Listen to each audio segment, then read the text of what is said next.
Hello everyone, welcome to my channel. Today I have the smallest iPhone to review.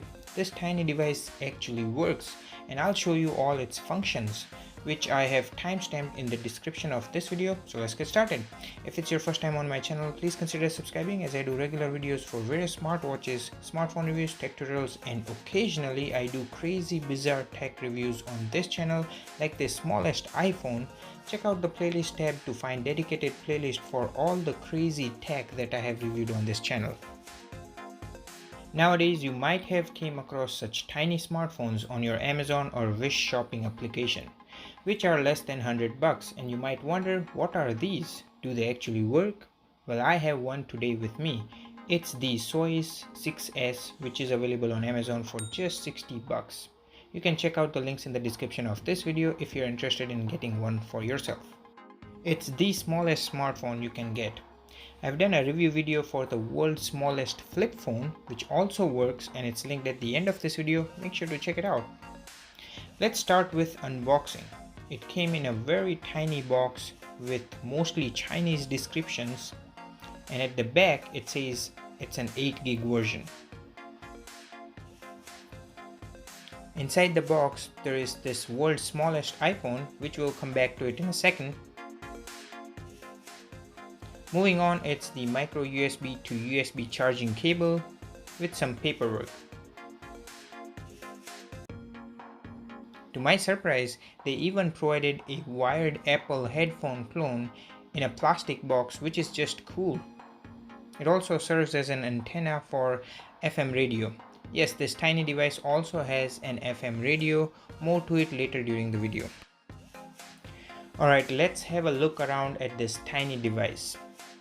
At the back it has the camera with the fake flashlight and a speaker grill with Soyes logo at the center. On the side there is a volume rocker.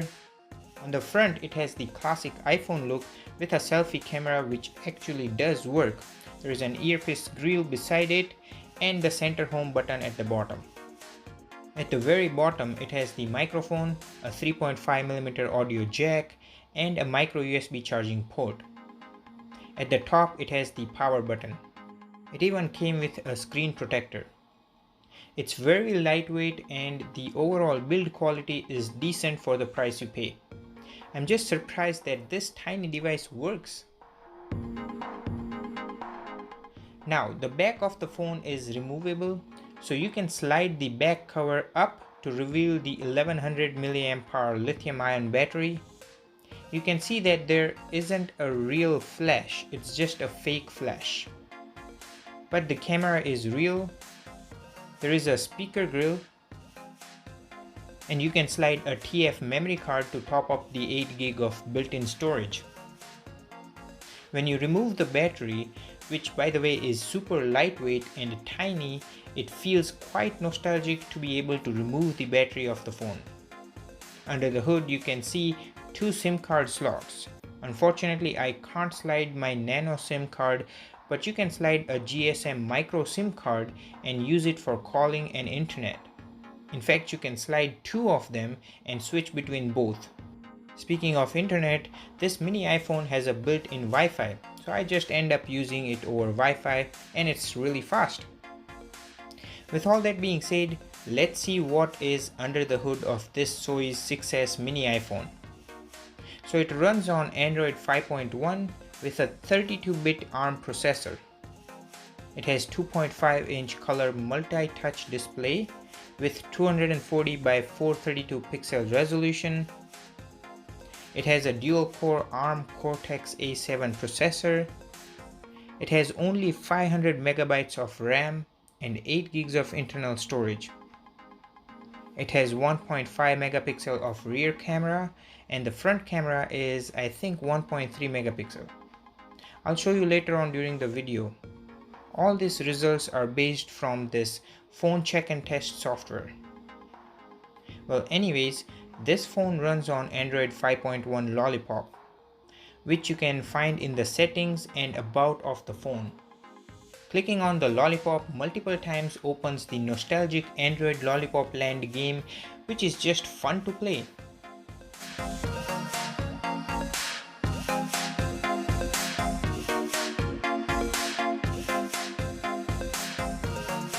Speaking of games, you can install third-party games from the Google Play Store like this Brick Star Breaker.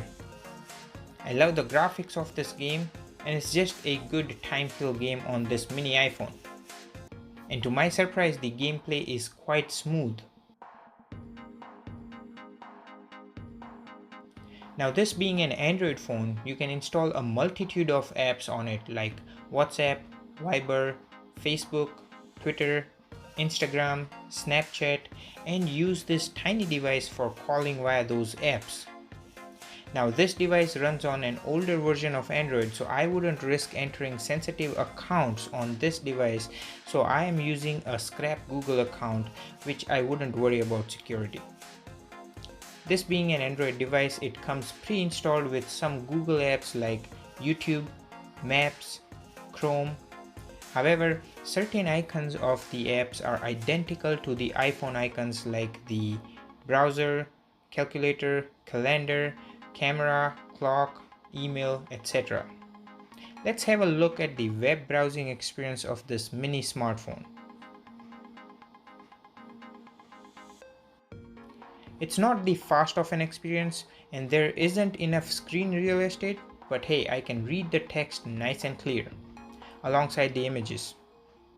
By the way, I just launched the website for my YouTube channel, that is withstube.ca, where you'll find blog posts of all the tech related content for which I'm not able to make a video. Make sure to check it out and subscribe to the website so you don't miss out any articles. Okay, now let's play a YouTube video for which you all have been waiting for. The video browsing experience is decent for this tiny little device.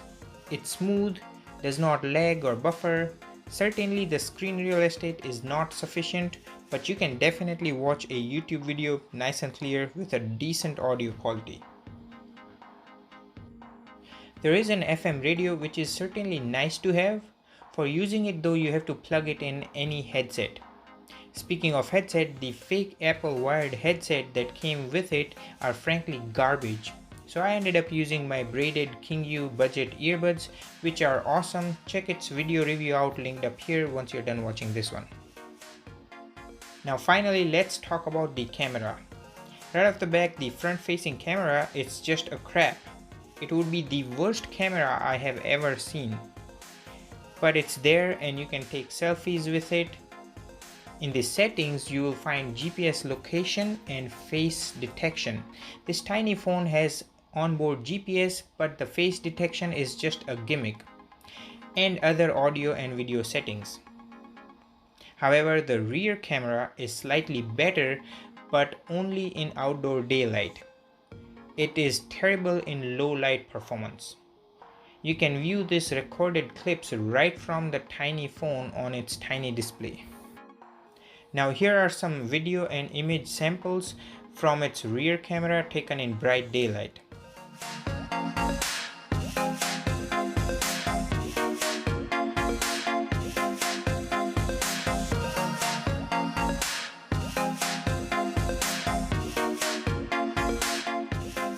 This camera quality reminds me of my first ever phone, the classic Nokia 6600, which by the way at that point in time was considered the king of all the phones.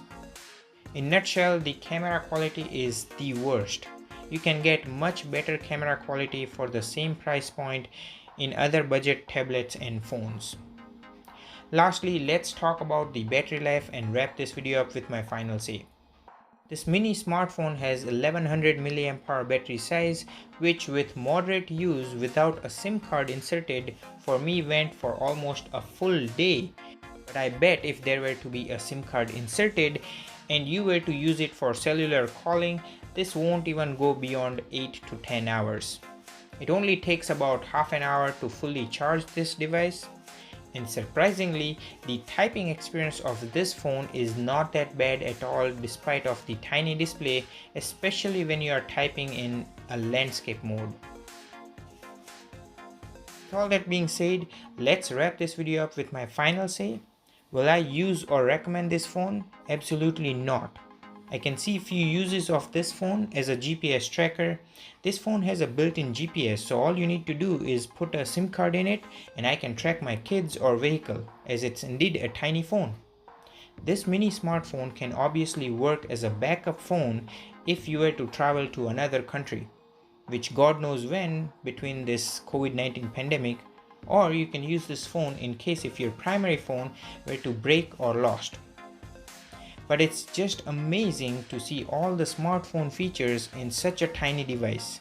It pretty much has everything you need on a phone like Wi-Fi, Bluetooth, GPS, dual SIM slot, expandable memory, Google Play Store for third-party apps and games, onboard storage for music, images and videos, FM radio, even a camera.